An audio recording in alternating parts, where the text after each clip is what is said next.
창세기 45장 1절에서 5절 말씀을 제가 읽어드리겠습니다.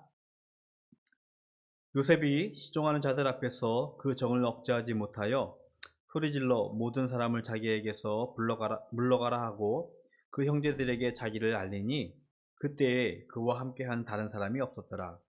요셉이 큰 소리로 우니 애굽 사람에게 들리며 바로의 궁중에 들리더라. 요셉이 그 형들에게 이르되 나는 요셉이라. 내 아버지께서 아직 살아 계시니까. 형들이 그 앞에서 놀라서 대답하지 못하더라. 요셉이 형들에게 이르되 내게로 가까이 오소서. 그들이 가까이 가니 이르되 나는 당신들의 아우 요셉이니 당신들이 애굽의 판자라. 당신들이 나를 이곳에 팔았다고 해서 근심하지 마소서. 한탄하지 마소서. 하나님이 생명을 구원하시려고 나를 당신들보다 먼저 보내셨나이다. 아멘. 요즘 같은 시기에 이런 꿈을 한번 더 꿔봅니다.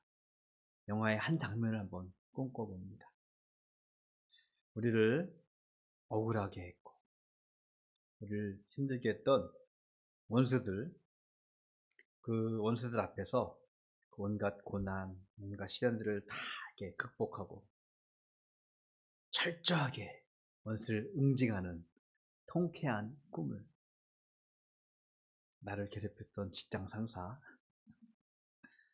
집안에서 나를 괴롭혔던 원수, 여러 가지 나를 힘들게 했던 이들을 철저하게 응징하고 보복할 수 있는 꿈들을 한 번쯤은 꿈꿔보면서 잘 것 같아요. 그래서 우리는 영화를 보면서 또 주인공이라고 할 수 있을까요? 요즘엔 악역도 주인이 되기 때문에 여러분 이제 선한 이의 역할을 맡은 사람이 통쾌하게 그 복수를 하는 그 장면을 꿈꿔하면서 대리만족을 하는 것이 영화를 보는 느낌이지 않을까 하는 생각을 하게 되어집니다. 영화의 한 장면이라면 오늘 요셉은요, 그 클라이막스, 절정에 서 있는 것 같아요. 분명히 형제들이었습니다.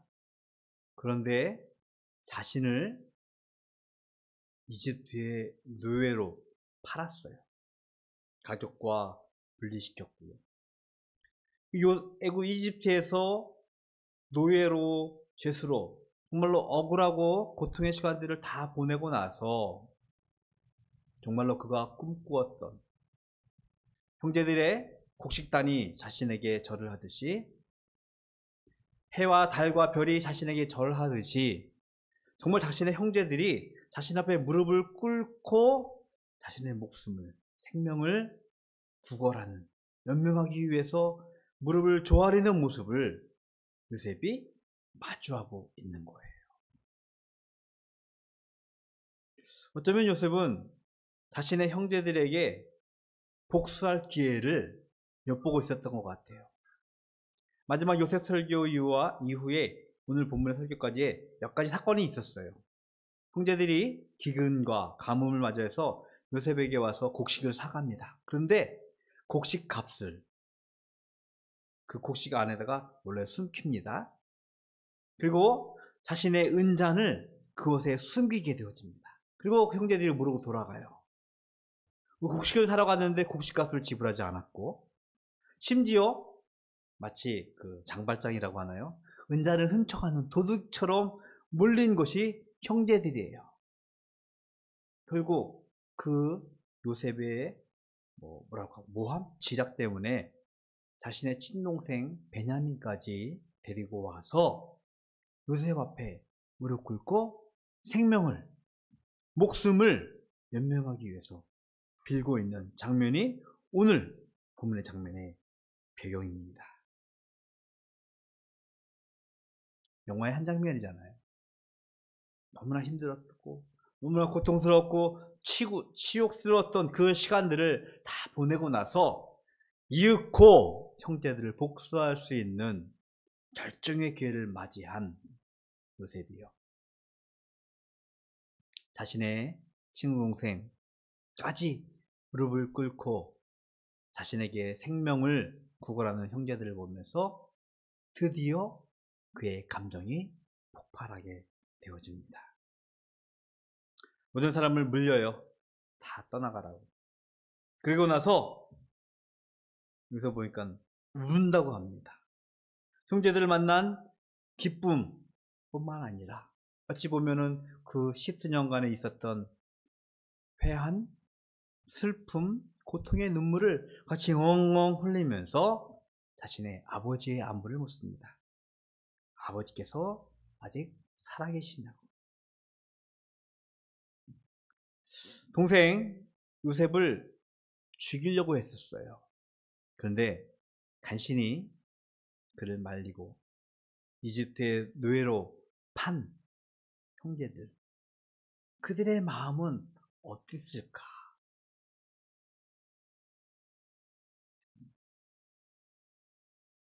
요셉이요, 형들에게 이런 소리를 듣습니다. 저기 꿈꾸는 자가 온다 라고 하면서 조롱을 받았어요. 꿈꾸는 자. 그게 꿈 이야기를 했기 때문에 조롱을 받았는데, 그 조롱을 받던 요셉이 형들에게 자신을 이렇게 소개합니다. 4절에 보니까 이집트의 판자라고. 그 순간 그 형들의 마음은 뜨끔했을 것 같아요.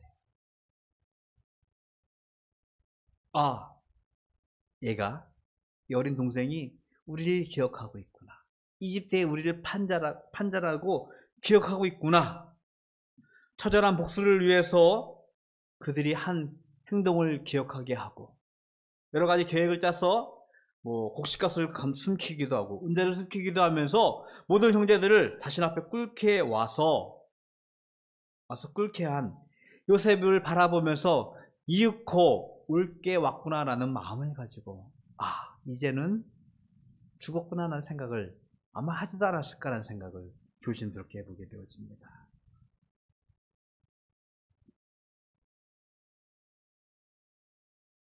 그러나 요셉은요, 정말 억울했고 비통했지만 그 억울함과 비통의 언어보다는 그의 위대한 신앙 고백으로 형제들을 안심시킵니다.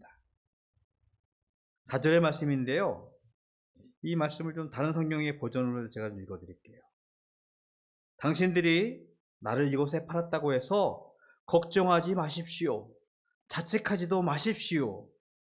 하나님이 형님들보다 앞서서 여기에 나를 보내셨습니다 라고 그가 고백을 하고 있습니다.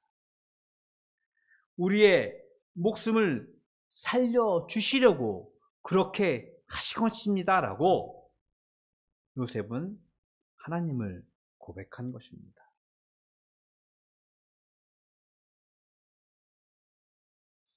말씀드린 대로 우리는 전쟁의 소식을 지난 한 주 동안 내내 들었어요.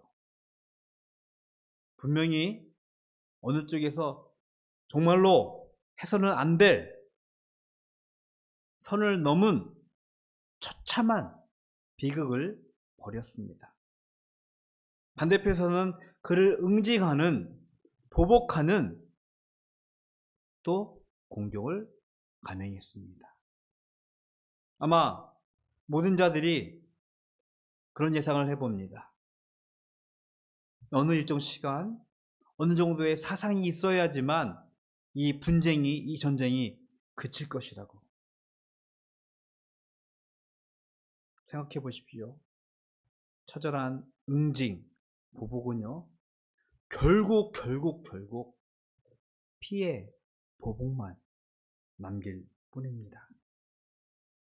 아마 요셉도 자신을 해하려 했던 그 형들에게 처절하게 응직을 하고 보복을 하고자 했었다면 성경의 역사는 더 이상 기록되지 않았겠죠. 통쾌하게 원수를 응징하는 그의 언어와 결단보다는 관계를 회복하고 더불어 살아가는 용서의 장면으로 요셉은 이 장면을 기록하고 있습니다. 이 구약의 요셉은요, 신약의 예수님을 예표하는 대표적인 인물 가운데 한 사람입니다. 예수님께서 인류의 불순종과 죄악을 회복하고 구원하기 위해 하나님의 독생자임에도 불구하고 이 땅에 오셨습니다. 그리고 그가 하나님 나라와 회개를 선포했지만 그는 끝내 빌라도의 손에 넘겨가서 십자가 위에서 처절하게 죽음을 맞이하셨습니다. 그 예수 그리스도를 십자가에 못 박은 우리 인간의 탐욕, 인간의 욕심, 그 인간들을 통해서 어쩌면 우리는 요셉의 형제들을 투영해 볼 수 있을 것 같아요. 미움, 시기, 질투로 인해서 자신의 형제이지만 요셉을 죽이거나 혹은 팔아버렸던 그 형제들을, 인간의 모습. 반면에 형제들의 반인륜적인 범죄를 심판하고 보응할 수 있었던 장면에서 위대한 신앙 고백으로 형제들을 용서했던 이 요셉을 통해서 우리는 예수님을 엿볼 수 있다는 것입니다. 요셉의 이집트 생활은요, 결코 순탄하지 않았어요. 노예 생활.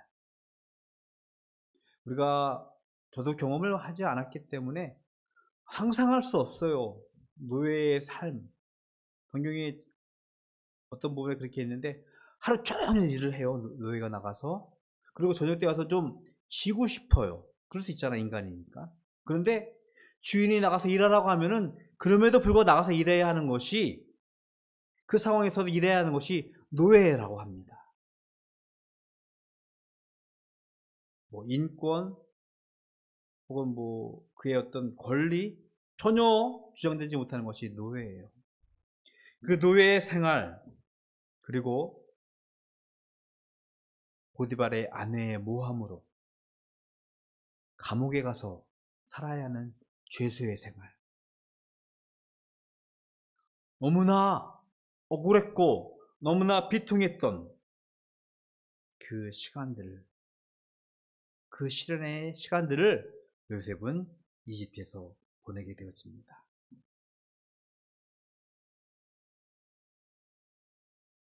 하나님과 함께했던 그 요셉이요, 가뭄과 기근 앞에서 비로소 자신의 형제들이 자신 앞에 무릎을 꿇고 생명을 보존하기 위해서 자신에게 빌고 있을 때 그는 비로소 하나님의 뜻을 깨닫게 되어진 것입니다.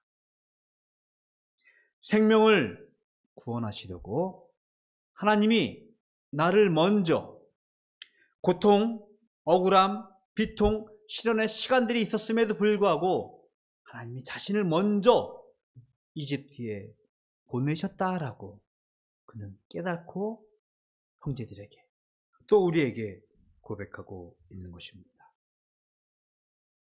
인류의 죄악을 해결하고 영원한 생명을 위해 하나님은 예수님을 이 땅에 보내셨어요. 그는 하나님의 선한 뜻을 이루기 위해 이 땅에 오셨음에도 인간에게 시련과 고통 그리고 죽음을 맞이해야 했음을 알고 있었습니다. 그럼에도 그는 이렇게 기도하고 있습니다.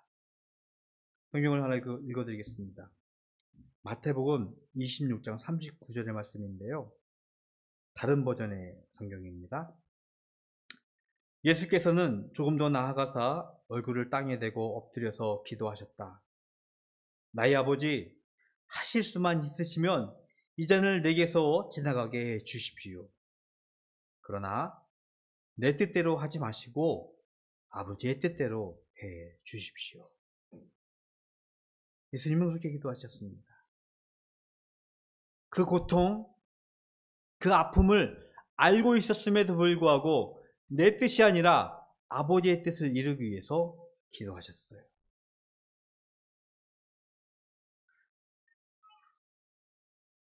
생명을 구원하시기 위해서, 하나님의 뜻을 이루어지기 위해서 고통과 시련을 기꺼이 감당하는 요셉을 하나님께서 먼저 이집트로 보내셨다는 것을 깨달았습니다. 하나님은 우리에게도 그 하나님의 뜻을 이루기 위해서 우리가 하나님의 뜻대로 살기를 기대하고 원하고 계신다는 것을 깨달아야 할 줄로 믿습니다. 우리의 모든 환경, 감사하다고 할까요?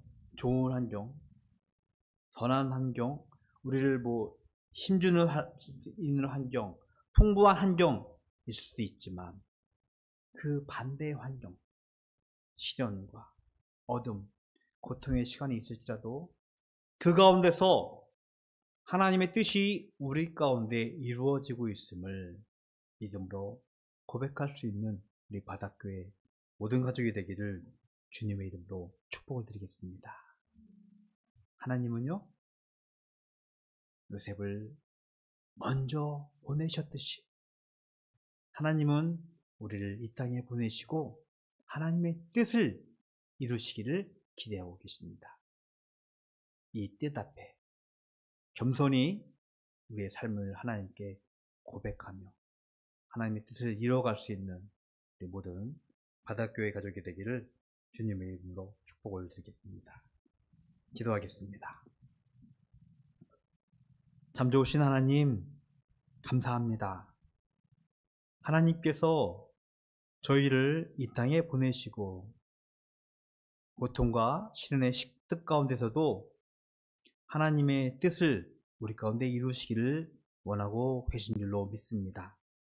우리가 겸손하게 하나님의 뜻을 이룰 수 있는 믿음의 삶을 살게 하여 주시옵시고, 그로 인하여서 하나님의 영광의 자리에 이룰 수 있도록 축복하여 주시옵소서.